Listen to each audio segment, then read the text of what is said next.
We are live. Yay. Hey, everybody.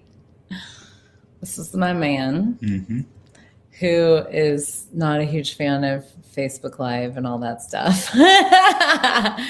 But he's also very brilliant and has some things to share tonight. So just give people a little moment to get on. I did post earlier that we were going to go live.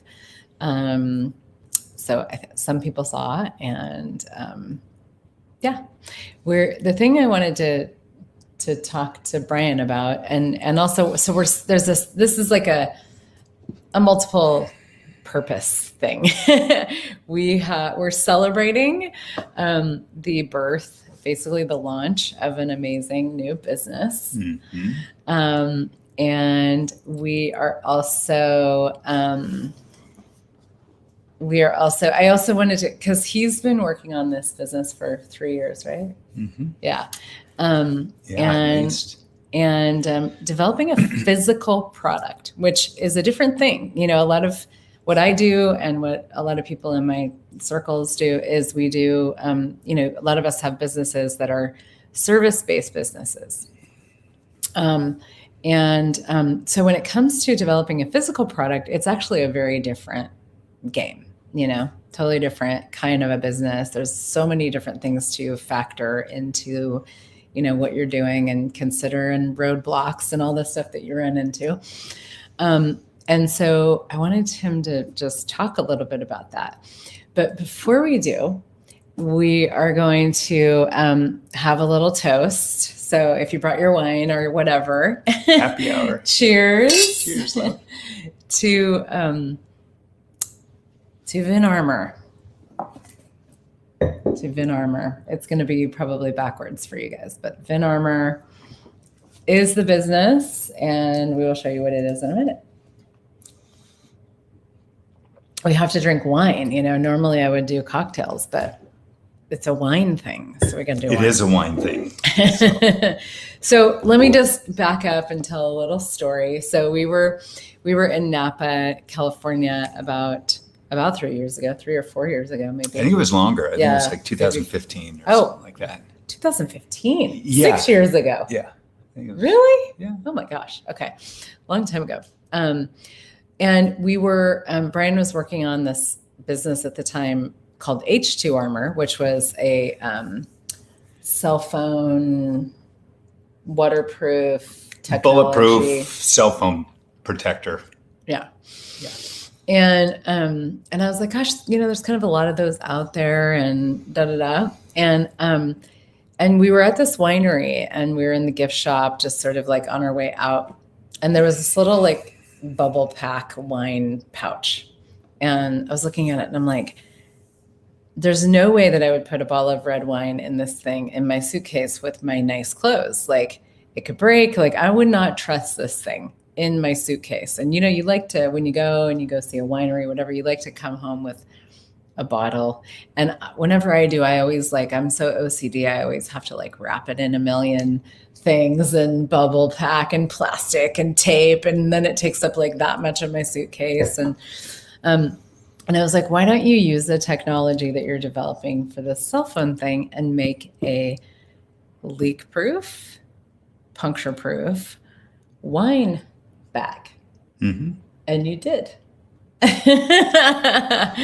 So here it is.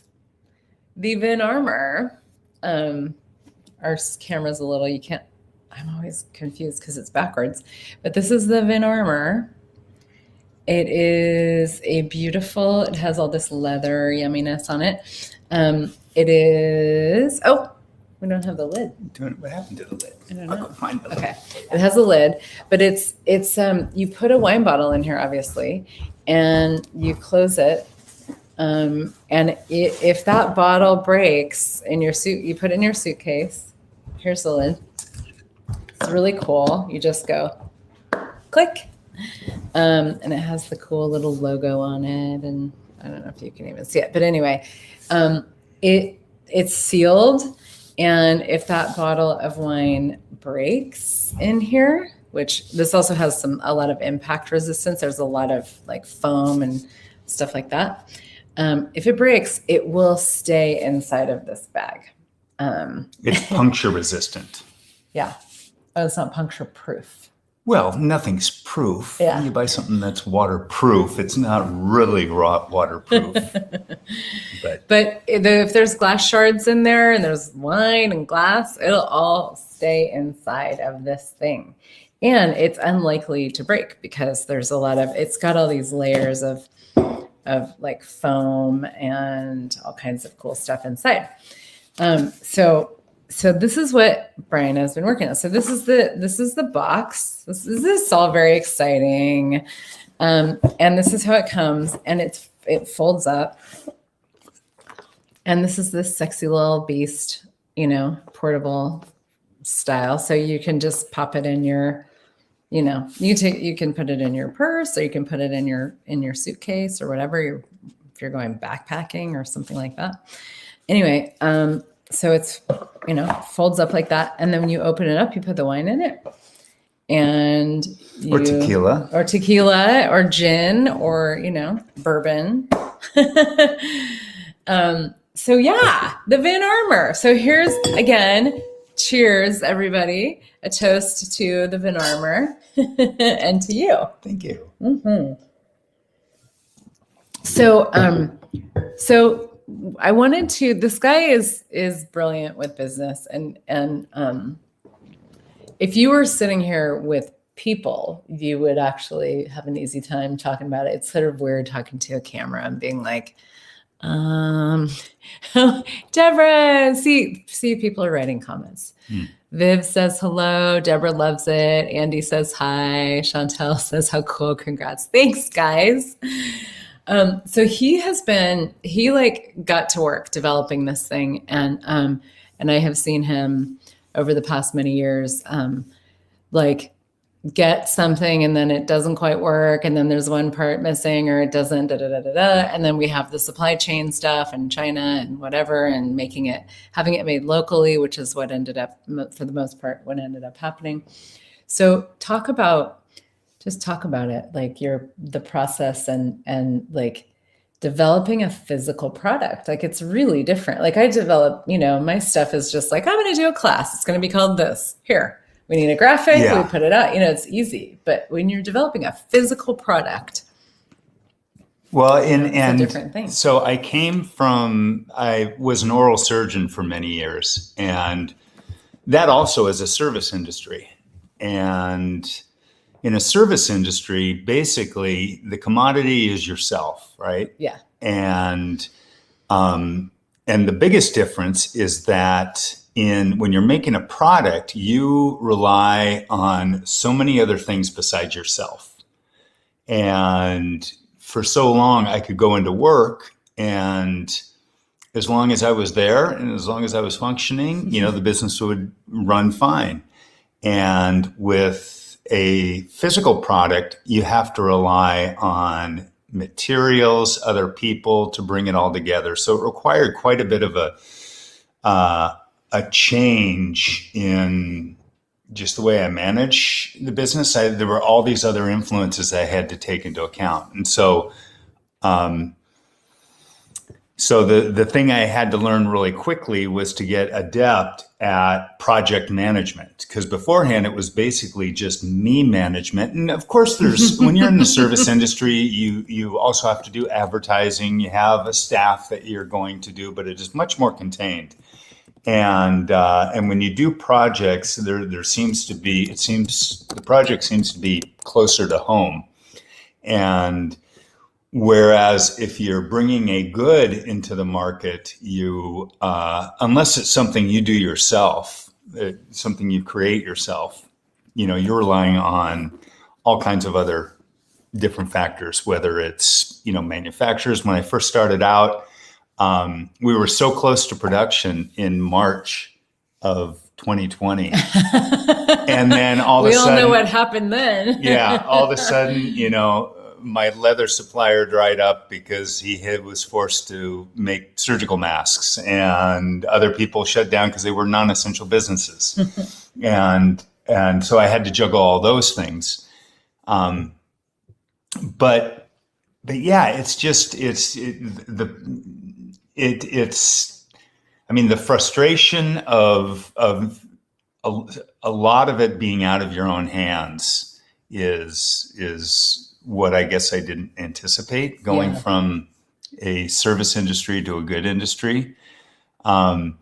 But what I had going for me was that, I mean, I was passionate about this product from the get-go, because there isn't anything, there was not a leak-proof or puncture-proof product on the market. And so I actually filed for a patent. And at first the patent office denied it, but I had a really good patent attorney. He went back and he said, look, this is, so different because of this. And so finally I was issued a patent for it.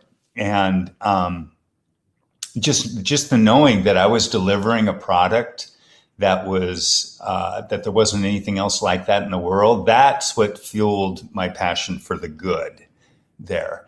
And I know it's I know some people sell widgets and washers and clothes and things, and sometimes it might be difficult to get passionate about that, but I was really passionate about bringing this product. So when it came to the supply chain disruptions there, it actually didn't faze me that much. It ended up turning into quite a bit more work, trying to reach out and find people to help put this all together. But just the drive to complete the vision.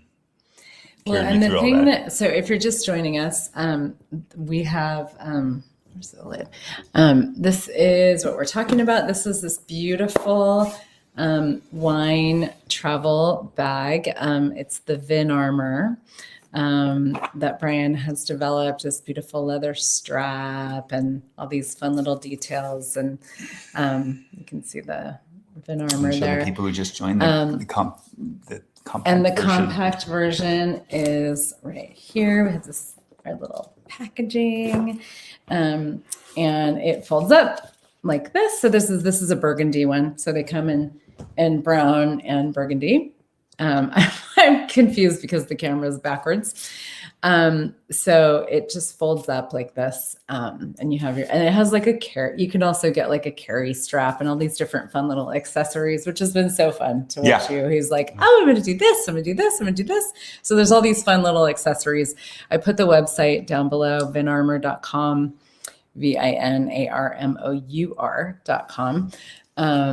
And yeah, you can, when there's no wine in it, or whatever, you just pack it down. And it's leak proof and puncture proof. So you put this in your suitcase with a bottle of wine and, your Prada shoes or whatever.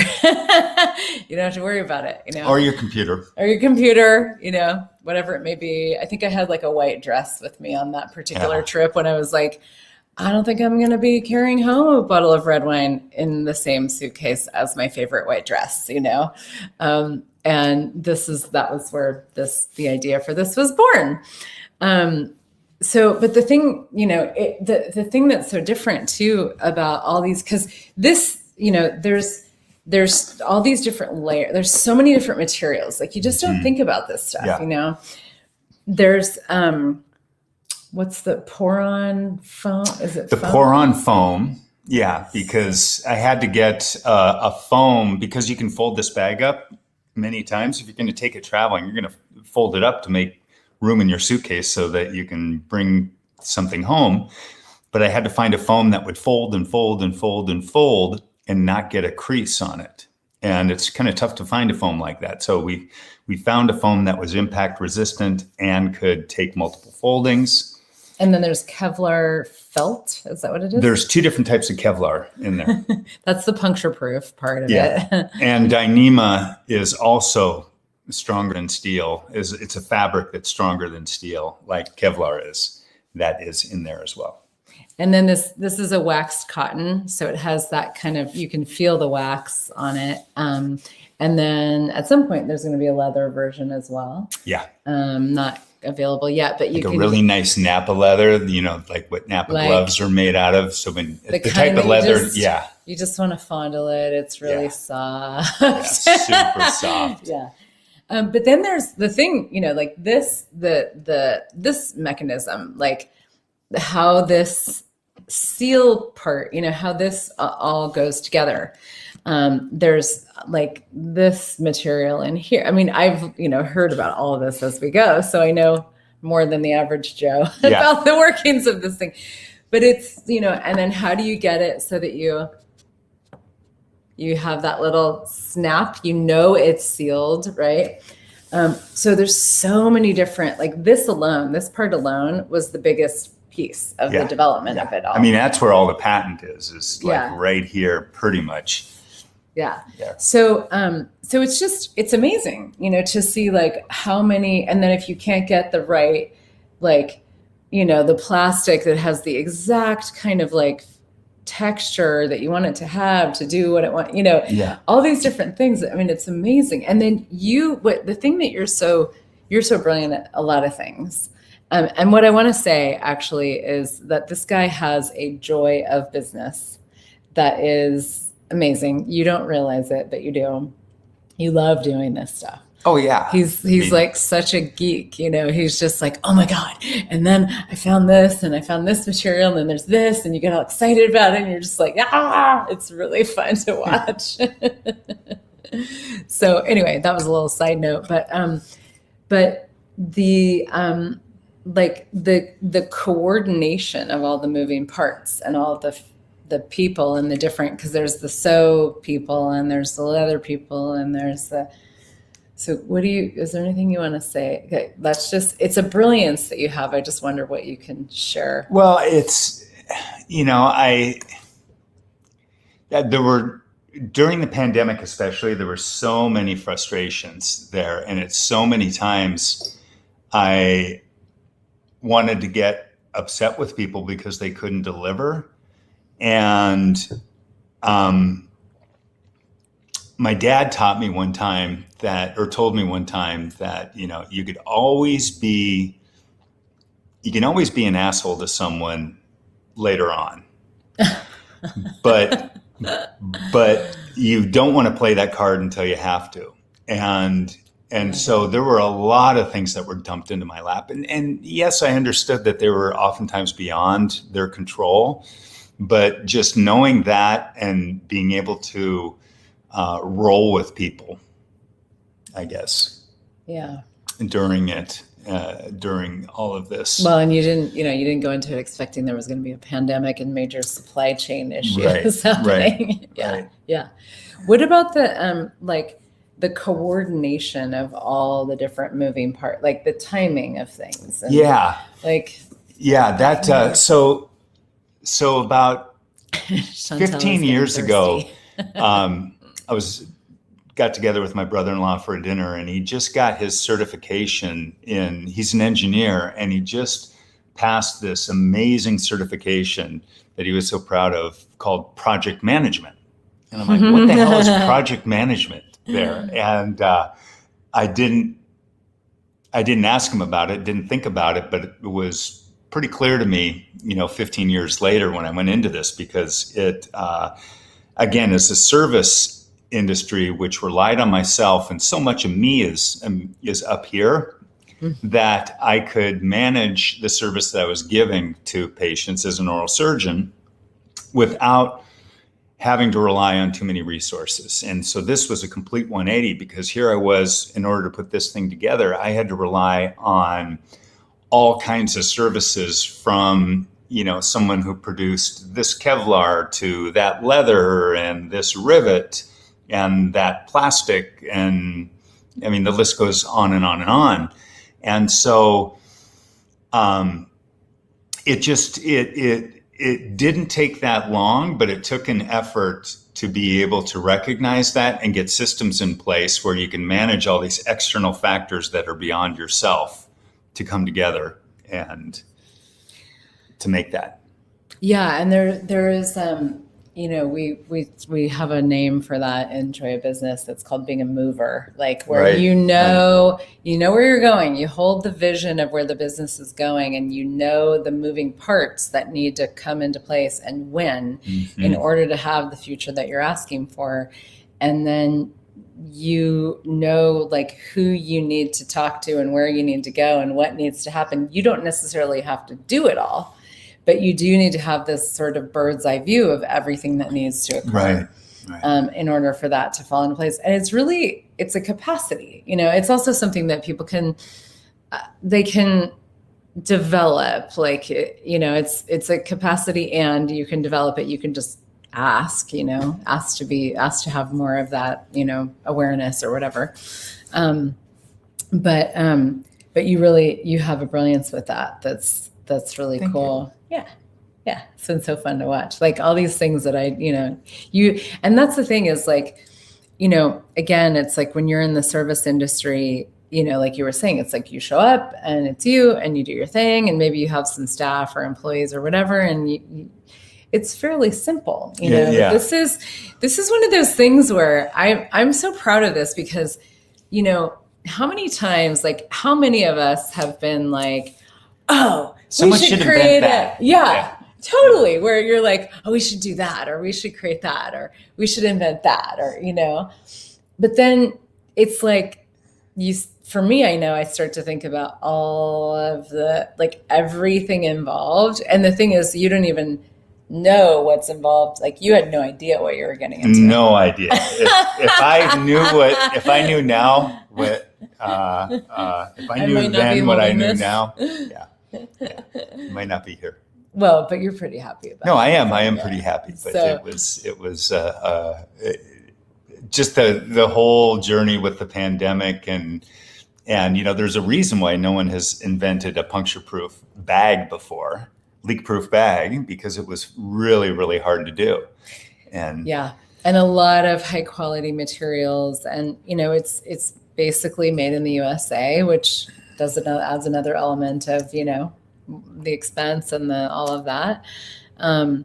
But just such a cool creation. Well, it's not just made in the USA, but probably 90% of it is made like here in the Pacific Seattle. Northwest. Because I was really, I love to support the local community.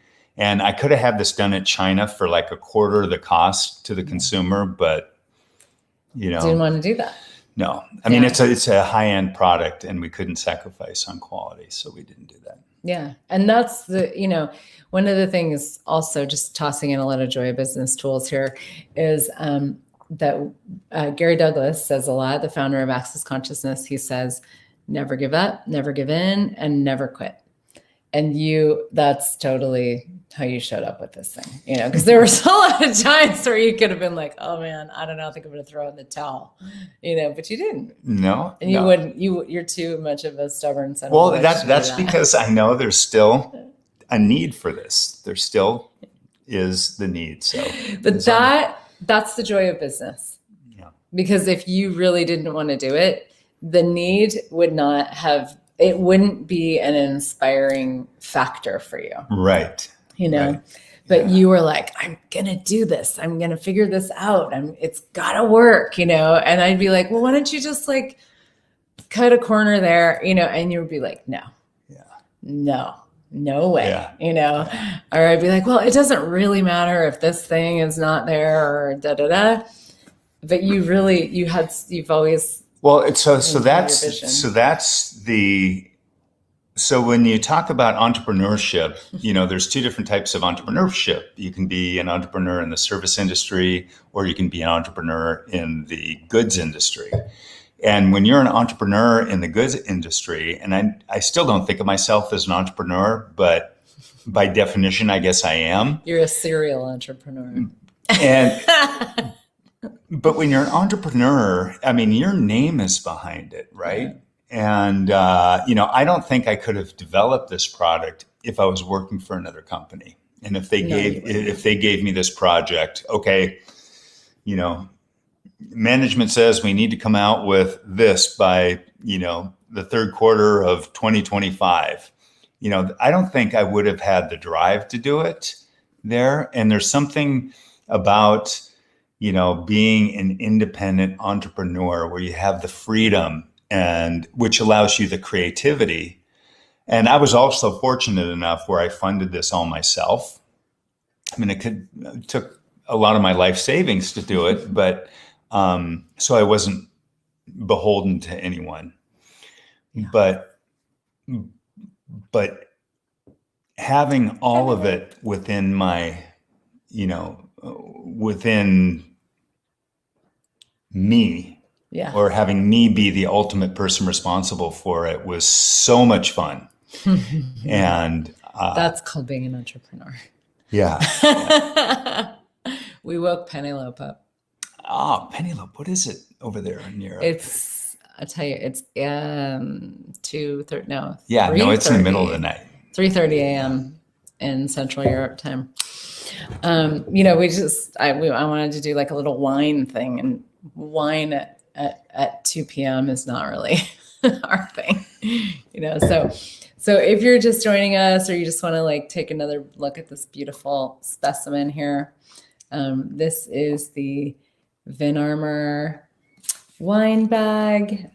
So beautiful. So 3:30. Just amazing, an amazing creation. And I have to say, I've gotten my hands on a few of these because I have an in with the owner of the company, So I've gotten to, take the prototypes with me and stuff. And I am always so happy when I want to come home, because I love bringing either wine or like a bottle of bourbon or whatever, if I go That's the only souvenir I bring home, nowadays. Is liquor. Well, yeah, about tequila or, Amaro or mezcal. Well, and being, loving the cocktail thing, I like when I was in Tennessee this summer for it was an ESB class.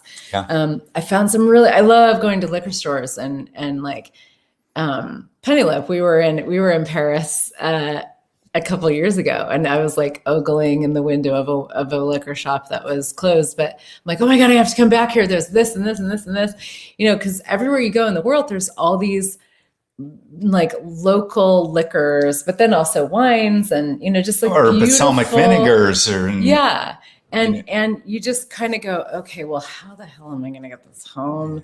You can't carry it on the airplane, so like in Tennessee, I brought home, what did I bring home? Oh, it was an oak aged ginger liqueur that was so good. And I tried it when I was there. I was like, oh my gosh, this thing is so good. I got to bring some home. And I was so happy to have one of these. And I'm like, dink, just pop it in my VinArmour bag, seal it up, throw it in my suitcase, and I don't have to think about it. Penelope is asking if there will be different sizes. Maybe, because the thing is, this accommodates all 6 of the major wine bottle sizes. And most champagne as well. Well, it accommodates standard champagne bottles. And some champagne bottles are larger formats there. But, if you want to bring home a Magnum or something like that. But, we're thinking about it. If you want to bring home little jams or jellies or something like that, if you just want something smaller, we're thinking about doing that. And there's also like squatty liquor bottles, like short and wide, So, exactly. Yeah. And, but what we hope to do within the next year is also come down with a lower end version of this, because this is the leather made from this is made from like one of the best leather tanneries in the United States. This wax cotton is legendary from a place in Scotland. It's really, really good materials, but we're working on coming out with a kind of lower end version, more basic. Yeah. If you just want your luggage protected, just the practical side of things, exactly, for about half the price. Yeah. So, but the way and then a leather one. The leather one's going to be really cool. Yeah. Yeah. So, thanks everybody for being here. We'll toast one more time. Yeah, we have to VinArmour, to all of us, and may is it patented? Yes, it is patented, Chantel. But may, all of our creations, like this is just such to me, it's like such a fun, just creation and action, really. Well, because I mean, everything that I've created in my life until now has been in people's mouths. Not everything. Well, professionally speaking. Yeah.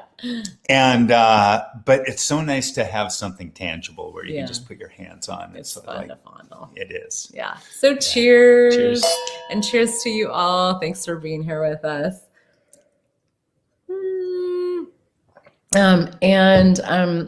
Tell your friends about it. Drop the website. I posted it up above, but it's vinarmour.com.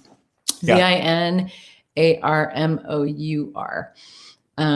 Vin Armour. We were originally kind of going for the love your wine thing, amour with your wine. I like the armor, the protective. I know. So yeah, that's the U. It depends on where you live in the world, how you spell it. But yeah, and if you guys have a wine geek in your life that you need to get a present for, check out my Instagram, because that will direct you to a place where you can get a little discount, because we're not giving this as a discount after the beginning of the year. It's going to kind of be like a Macintosh computer where, you get one price and that's it. Yeah. And, but until the 31st, we have a little bit of an early access thing, but if you just check us out on Instagram at vinarmour. Yeah. And any of my friends here on Facebook, you can ping me, you know where to find me. And because the other piece we want people to know too is another, piece of the creation of the business is the international shipping thing, like having international shipping built into the website. That's not functional yet. So if you do not live in the United States and you would like to buy one, just message me. Yeah, because we figured a way around that. Yeah, it's a little bit of a workaround, but it's not complicated on your end. We just need to manually figure out the shipping. So shoot me a message if you don't live in the US and you'd like to buy one. You can always also message vinarmour on Insta. Don't message me on Insta because I am not actually on Insta. Message me. I mean, I'm president, CEO, I have an account, vice president, but I never look at it. I'm bad. Social media manager. Exactly. Janitor. Janitor. Everything. Yeah. Financer. Yeah. Yeah. So here's to the vinarmour. Yeah. Thanks everybody for being here. Have an awesome night. And, truly, what if you actually can create anything, and you just take some tenacity sometimes and actually just choice, like just to go, I'm doing this no matter what, I'm doing this. Yeah. That's what you did. Yeah. That's been really inspiring to see. So yeah, we're going to kiss, but I'm going to turn off the thing before we do that. No PDA over here. Bye guys. Bye, Thank everyone. you.